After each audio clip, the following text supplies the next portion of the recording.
Hey, what's up? Jerry, Viking Performance Training, here with Jordan Rodriguez, our fabulous intern coordinator.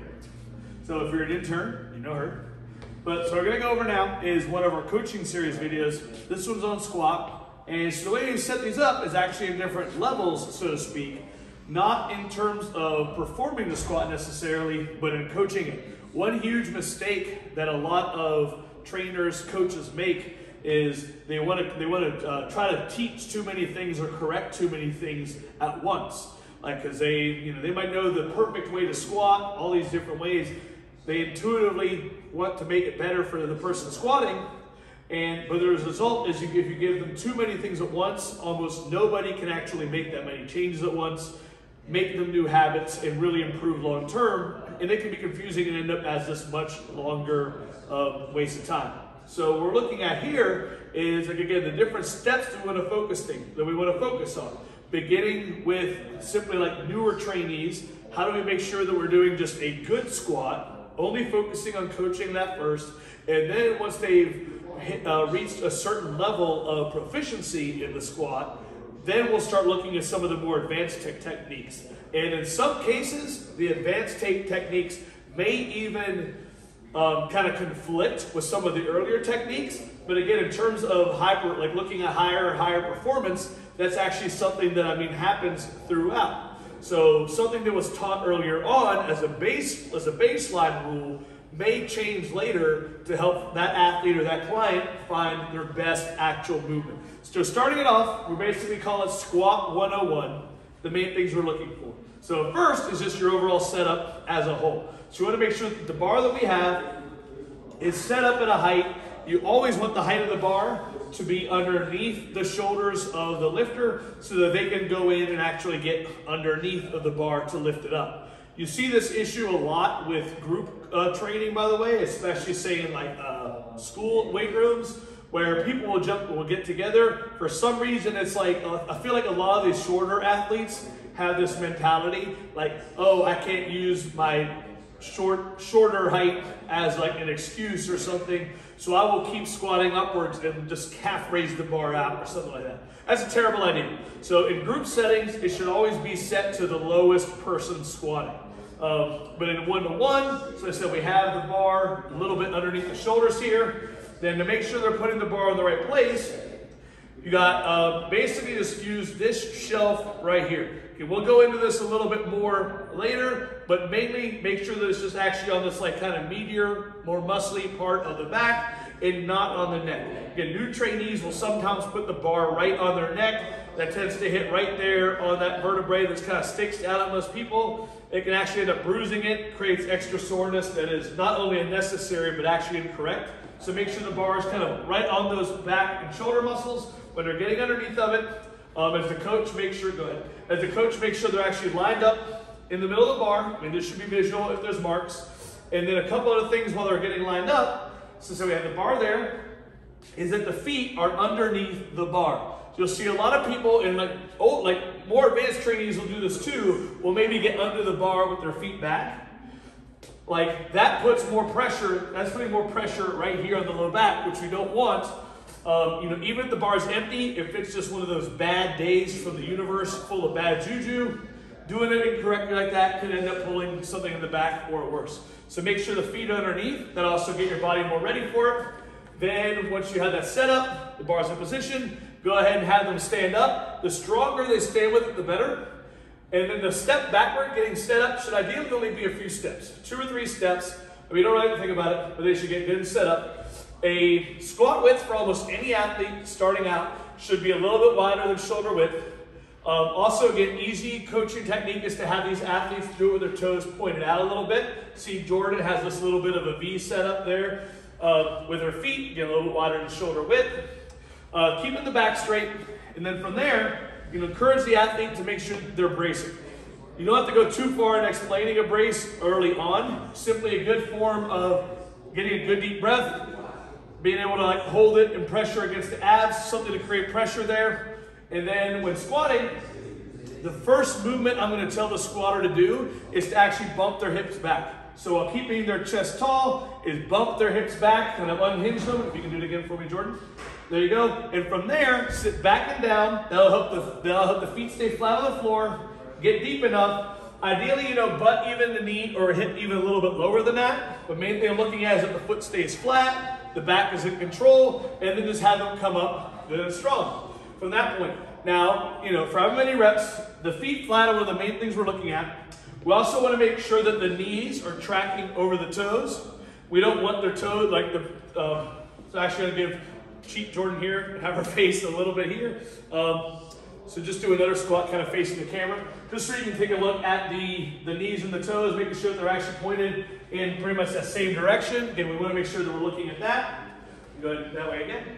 And just one more rep. And last not least is that ideally they're finishing the whole squat and then walking it in at the finish. You'll see a lot of times people rush the finish to the last one and start stepping forward almost mid-rep. And again, it's just one of those things that might be inviting something bad to happen or just creating a bad habit. So getting that good finish and coming up. And so that is pretty much the full basis of what we're looking at in just a basic squat technique when coaching. So we want to make sure the trainees are getting good at just all of these bases here of, getting stronger with it, feeling good, working up to like where they definitely handling more weight than they ever thought they would necessarily when they started. And then once they have all these things down intuitively, then we'll start getting a little bit pickier with our technique, which is what we would call like squat, say 491, using college courses as an example. So the basic squat, like coaching style, was squat 101. Now we're at the more advanced class, like 491. So here, just looking at a few of the pickier things. So, the startup's going to be the same, because all we're doing is being pickier now. So one is looking at more, so we never do this early on here anyway, but picking more of a difference between high bar, low bar, which will be a lot of individual choice, body type, but with low bar, see here, if you can see, Jordan has the bar like lower on her back than that top shelf. So here it's more of like right above the shoulder blade, that position that is creating her to get pushed over a little bit more. And as she actually squats, we'll see that it creates a little bit more of a forward lean in the upper body. But I said the bar itself, by being lower on the back, is still closer to the overall center of the movement, which gives you a different leverage point. Again, some lifters prefer this either because they just like it more. Some lifter body types are also just more built naturally for this type of setup. So again, having it here, so that's one preference you can work with. You're gonna go ahead and rack it again, please. Whereas, so you can see the difference, the other position would officially be called high bar. That would be more close to the position that we started with, more in the top, just underneath of the neck, above those upper shoulder muscles, and the actual squat itself is gonna be more vertical. So it's still forward lean, but again, the bar itself is kind of staying in the same place overall, but it's just you're changing the body positioning of your upper body where the bar is at and your hips around the bar. Go ahead and rack it again, please. Now, another one we're going to look at, a couple of things setup-wise, are one with the setup is the elbows. We weren't really too worried about them before. We just wanted to make sure that like everything was, we were focusing more on the hips, the posture, and keeping the feet straight.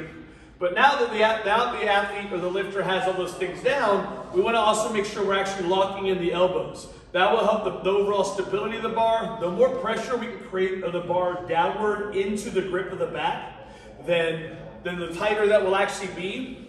So we actually do this in two different ways. One, or I'll just say three different ways. So they all start up when going ahead and getting into the bar. So whichever squat type you like.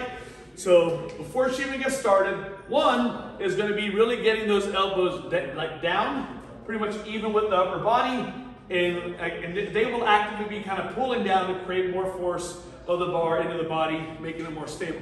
Two is before she even really picks it up, she's going to start driving through the legs into the bar a little bit to create more force, so as soon as she picks it up, she's ready to go. And that leads right into the third one, which is actively picking the bar up as strong and explosively as possible. Go ahead.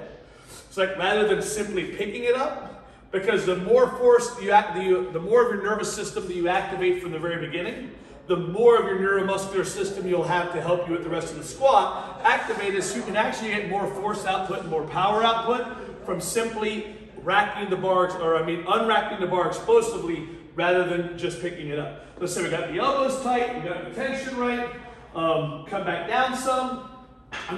Go ahead and like walk it out.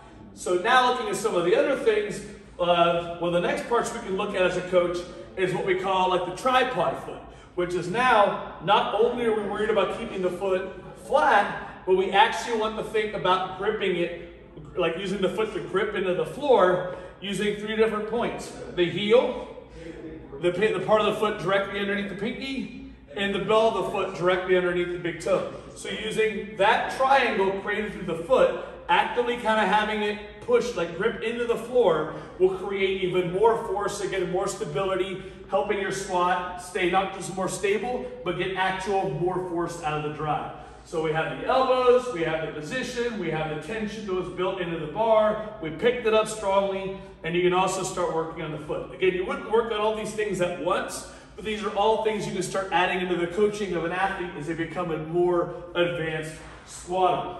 And then last but not least, and this one's just kind of a small little tweak, is as the athlete's actually squatting, go ahead and go through, just keep an eye on the actual movement of the hips. You can actually just do a handful of reps, like 2 or 3.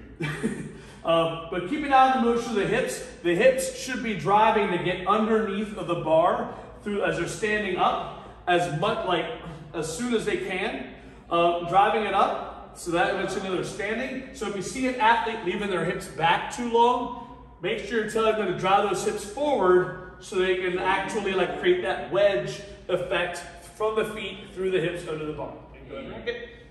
And again, walking it in, and that's it. So again, you have the beginner squat technique to coach, and then the more advanced coaching points you can start making after that athlete has made a lot of progress with that initial squat.